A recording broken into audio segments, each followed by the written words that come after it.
আমি শামশেরগঞ্জ দাঙ্গা যেখানে হয়েছিল ওখানেও গিয়েছিলাম। বিভিন্ন জায়গায় ভিজিট করার পর দুর্ভাগ্য যে ইউপিএ সরকার আমাদের যখন ইউপিএ গভর্নমেন্ট ছিল, কংগ্রেসের গভর্নমেন্ট ছিল, কংগ্রেসের সরকার ছিল, আমরা হকারদেরকে লাইসেন্সের একটা সুযোগ করে দিয়েছিলাম, ব্যবস্থা করে দিয়েছিলাম।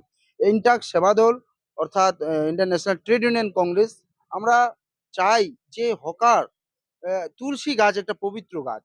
তুলসী গাছ হচ্ছে খুব পবিত্র গাছ এবং এই হিন্দু ধর্মে এটা মান্যতা রয়েছে এবং মেডিসিনেরও এর ভালো রয়েছে। এবং আমরা কিছু বনস্পতি উৎসবও পালন করেছি। সেখানে তুলসী গাছ আমরা বিভিন্ন মানুষকে দান করেছি, দিয়েছি, যেন গাছ লাগান প্রাণ বাঁচান। এবং তুলসী গাছও অন্যতম একটা গাছ, পবিত্র গাছ। প্রশ্ন হচ্ছে তুলসী গাছ থাকে আহ হিন্দু বাড়ির আঙিনায় আঙিনায় থাকে, এখানে থাকার ব্যাপার না। এখানে যেটা আমি জানলাম যে গত 10 বছর ধরে একজন হকার ব্যক্তি, সেই হকার ফল বিক্রি করতেন। ফল বিক্রি করার সুবাদে উনি থাকছেন, হঠাৎ করে উনি এসে দেখছেন এখানে তুলসী গাছ একটা কেউ রেখে গেছে বা বানিয়েছে। তারপরে এইসব ঘটনা ঘটে। আমার প্রশ্ন হচ্ছে প্রশাসনের কাছে, পুলিশের কাছে, থানা মাত্র সামনে, এই থানার সামনে এরকম ঘটনা কি করে ঘটে? মমতা ব্যানার্জি মুখ্যমন্ত্রী বড় বড় কথা বলতে পারেন, কিন্তু বাংলাকে উত্তপ্ত করতে ছাড়ছেন না। এটা হকার্সের অধিকার, শ্রমিকদের অধিকার। আমি ইনট্যাক্ট সেবা দলের ভাইস প্রেসিডেন্ট হিসেবে বলছি, ট্রেড ইউনিয়ন কংগ্রেসের সেবা দলের ভাইস প্রেসিডেন্ট হিসেবে বলছি, হকার, এই বাংলার যত হকার আছে, এই হকারদের লাইসেন্স কেন মমতা ব্যানার্জি করাতে পারেনি? এদের অধিকারকে রক্ষণাবেক্ষণ করতে পারেনি কেন? এরা বসে খাবে দুটো গরিব মানুষ হকার, তাদের লাইসেন্স করতে পারছে না। এখানে মেনলি হয়েছে এই হকার উচ্ছেদের কার্যক্রম। হকার যে উচ্ছেদ তার কার্যক্রম চলেছে, আর এগুলোকে বাহানা একটা তৈরি করা হয়েছে যেন হকাররা করে খেতে না পারে। গরিব মানুষ, হকারদের পেটে লাথি মারা হয়েছে। এখানে হিন্দু মুসলমান কিছু ব্যাপার নয়।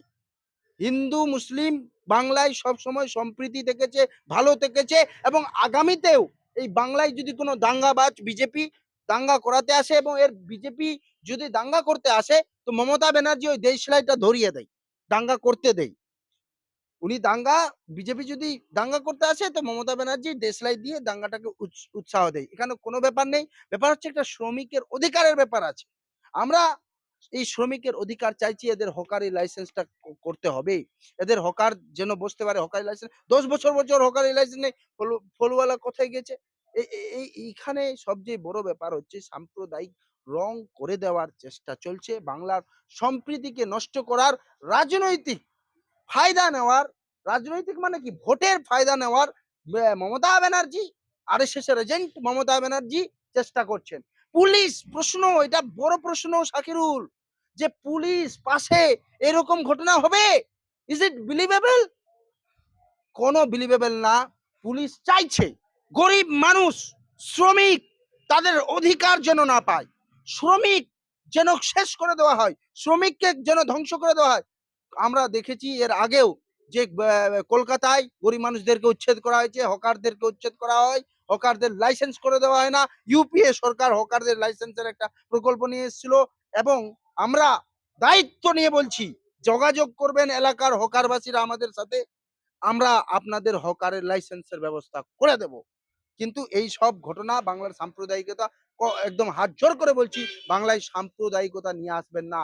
বাঙালি, হিন্দু মুসলমান এক আছে। এই নজরুলের, রবীন্দ্রনাথের মাটি, এখানে হিন্দু মুসলমান। আর আর যেটা বললাম, গাছ লাগাও প্রাণ বাঁচাও, তুলসী গাছ সম্মানীয়। তুলসী গাছ অবশ্যই আমরা বনস্পতি উৎসবে দান করেছি, দিয়েছি, বাড়ি বাড়িতে দিয়েছি, লাগবে। এখানে এখানে আসলে তুলসী গাছের ব্যাপার নেই, এখানে তুলসী গাছের মাধ্যমে একটা হকার উচ্ছেদের প্রকল্প। যেন এইগুলো কনস্ট্রাকশন পুলিশ করতে দিল কেন? This is my question. Police has to answer, পুলিশকে অ্যানসার দিতে হবে যে এইখানে কনস্ট্রাকশন করতে